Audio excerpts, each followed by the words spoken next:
Okay, so whether it's a dextro or levo, or whether it's an alpha and the beta, the only difference is what? The hydroxyl group placement, whether it's on the right hand side or in the left hand side. Okay, so if it's an D and L isomer where the hydroxyl group is present, whether on the right, then it's called as dextro, where it's on the left, it is called as what? Levo. Same with the alpha and beta isomers also. Alpha means what? In the carbonyl carbon on the right hand side, if the hydroxyl carbon is present, you say it as an alpha isomer. If it's a beta isomer, then it will be placed on the left hand side. Okay, this is the basic difference between these two. One more last point over here is what? The positive and negative sign which is there. Okay, so now what is this negative and positive? It is nothing but called as optical activity. Okay, so the fourth term is what? Optical activity.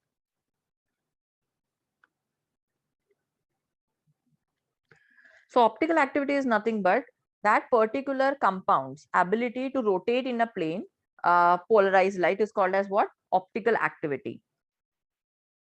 Okay, so it's an ability of the compound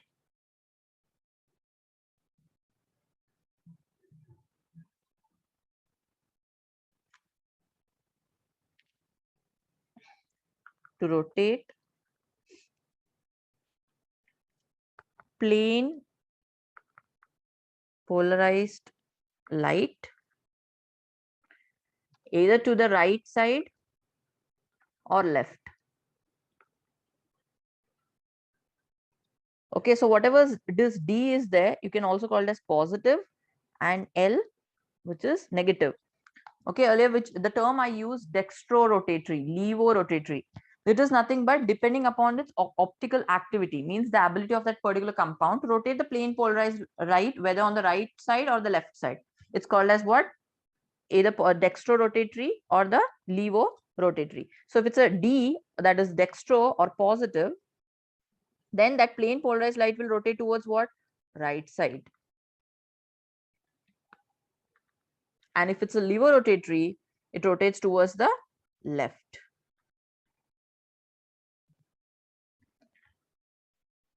Okay, and whatever angle of rotation of the light is there, you can measure it by using an instrument called as polarimeter.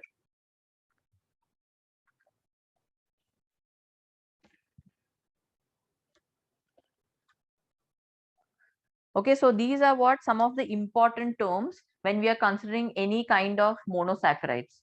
Okay, that is asymmetric carbon, optical activity, the this one, the alpha and beta isomers, as well as the dextro and levo isomers. So are these terms clear to everyone?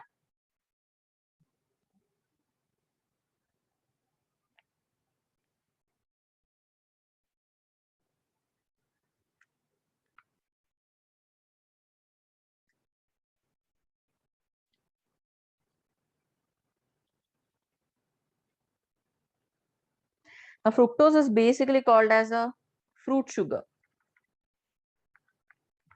Why? Because they are almost found in sugars, so therefore they are called as what? Fruit sugars, because glucose simple sugar and fructose is what? Fruit sugar. Okay, so the structure, the formula is same for the fructose also, C6H12O6. What is different over here is, earlier I told you in terms of what? Ketones and aldoses. Okay, so here this is a ketohexose because it is containing what? 6 carbon atoms and a ketonic group.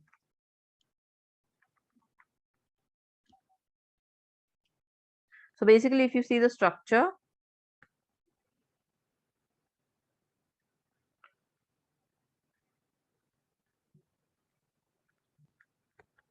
okay, this is C double bond O, that is the ketonic group.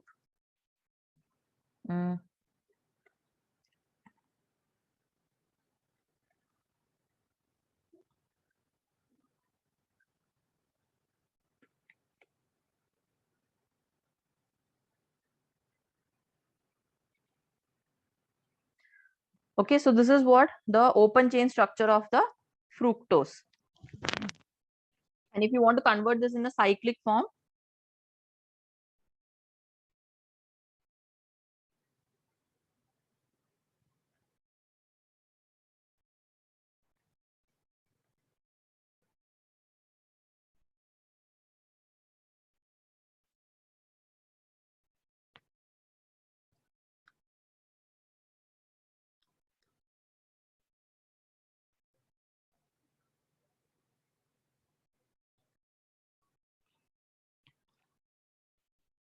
So this is the open chain and this is a cyclic.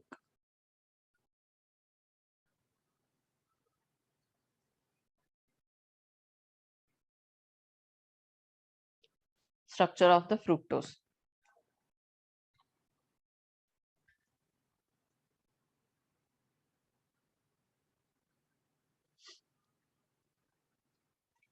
So if you see these two structures, there is one more difference in these two, this one. Okay, one, because fructose is what? It's a levorotatory compound.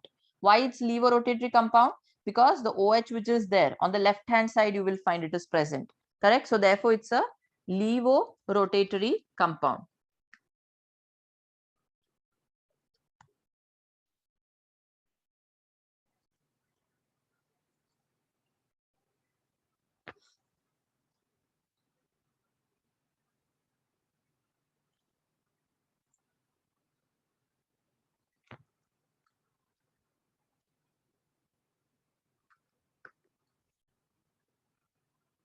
Fine.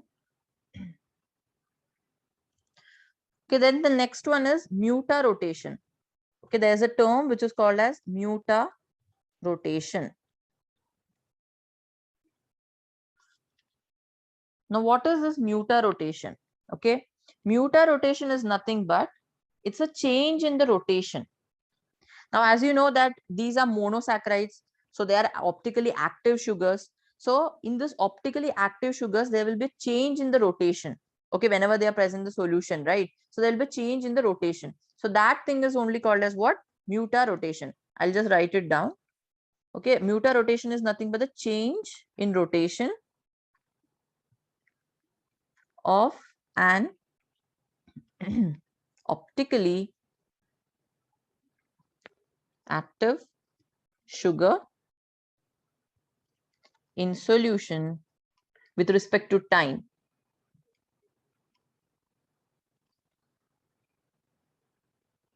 Okay, so whenever this mutarotation takes place, the ring which is there, it will open.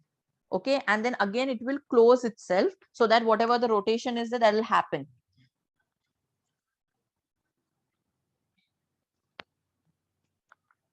So the ring opens and then recloses, giving it either inverted position or back to its original form. So whenever this mutarotation happens, you get the two forms. One is the A, another one is the B. Okay, that is, you can say alpha and beta form. Okay, so whenever this mutarotation happens with in an optically active sugar, then you get the two forms mixture basically. One is the A, another one is what? The B. Okay, so this is the mutarotation. The next one is stereoisomerism. Stereoisomerism. Now, what is stereoisomerism? Okay, stereoisomerism means the compounds which will be having the same structural formula, but whatever their spatial configuration is there, that will be different. So same structural formula, but different spatial configuration. Now, again, this depends upon the asymmetric atoms which are present. Okay, so how many asymmetric carbon atoms are present? Depending upon that, these stereoisomerism will take place. Okay, and all the forms of stereoisomerism, as I have already told you, that is D, L, alpha, beta, okay, plus negative, positive, negative. These are all forms of what? Stereoisomerism. Because they differ in their spatial configuration, therefore only these many types you are having. Okay, so these terms are applicable not only for the biomolecules thing, but rest of the chapters also in chemistry. Okay, so these terms are useful, so don't forget these things.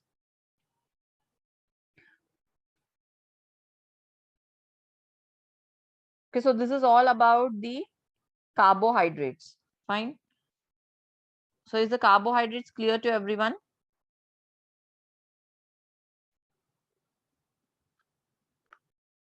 Okay, so what are proteins? Proteins are nothing but the biomolecules which are made up of amino acids. So if someone asks you what is the building block of proteins, is nothing but the amino acid. So they are basically the nitrogenous compounds. Okay, so they are formed by what? Amino acid. How? By the condensation process. Condensation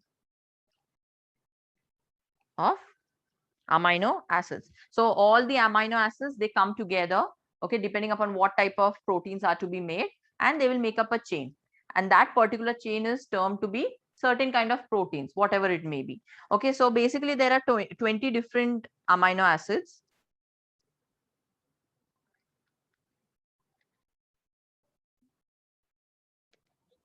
Okay, and earlier I told you about an asymmetric structure, right? Asymmetric carbon atom.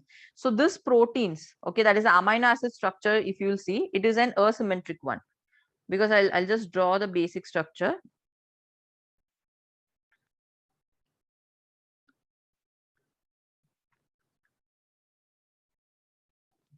Okay, so this is what the structure of amino acid, basic structure of amino acid. So depending upon which group is going to get attached in this R side, that type of amino acid, the amino acid it will form. Okay, for example, many amino acids are there. Now I'll be coming to that in the classification section. Okay, but depending upon which type of functional group gets attached to this R chain, okay, that type of protein will be formed. Fine, means whether it's a basic group, whether it's an acidic, or whether it's a neutral group. So depending upon that, only 20 different amino acids you are having in the classification thing. Okay, so how is this amino acid classified?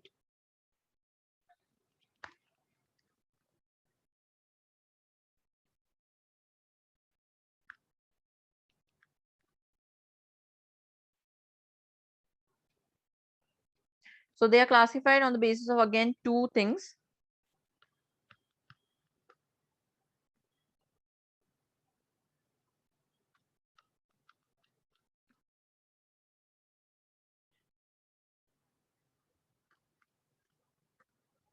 So first one is depending upon the number of relative number of the groups, okay, whether there is an amino group or whether there is a carboxyl group.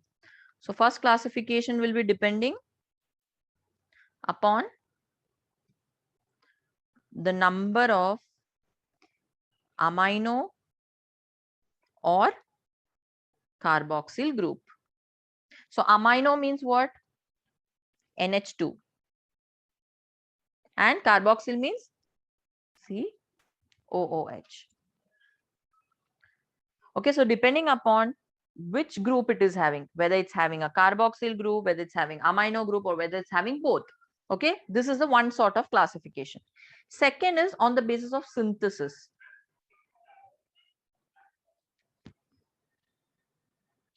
Okay, synthesis means what? Whether they are synthesized naturally, whether they have to be taken externally. So on the basis of that, means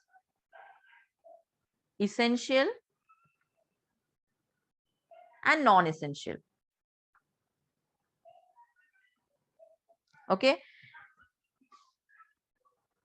so first let's see the first classification, that is depending upon the number of whether it's having an amino or a carboxyl group. So depending upon it, there are 3 points over here. First one is the neutral, second acidic, and third is the basic. Okay, so these are the 3 types on the basis of what? Whether it's having NH2 or COOH group. So neutral. Okay, neutral means what? It's having equal numbers of COOH and NH2 group.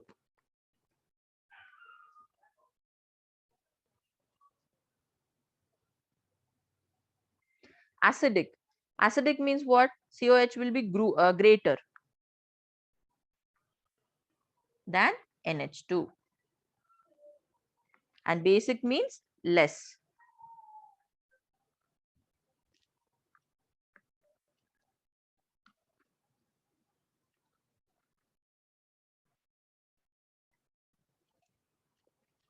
Okay, so depending upon which is greater, which is lesser, or which is equal to, there are the three types of this one amino acid, that is neutral, acidic, and basic. Okay, so in neutral, the examples are glycine, alanine. In acidic, you can take any type of acid under the amino acid, that is aspartic acid, or you can take glutamic acid. Whereas in the basic, examples are lysine, arginine. Okay, these are the two examples each of neutral, acidic, and basic. Then the second one, that is essential as well as what? Non-essential. So essential, in the term itself, the meaning is there.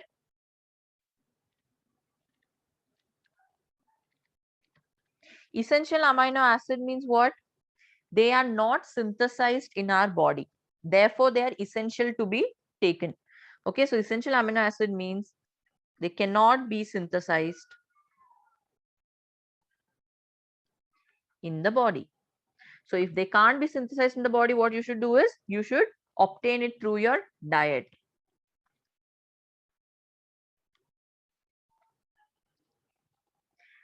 Whereas non-essential means what?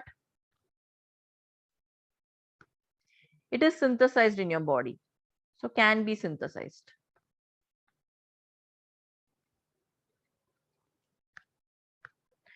For example, essential amino acids are lysine, valine. Okay, whereas non-essential is glycine, alanine. Okay, so this is what the classification of amino acids.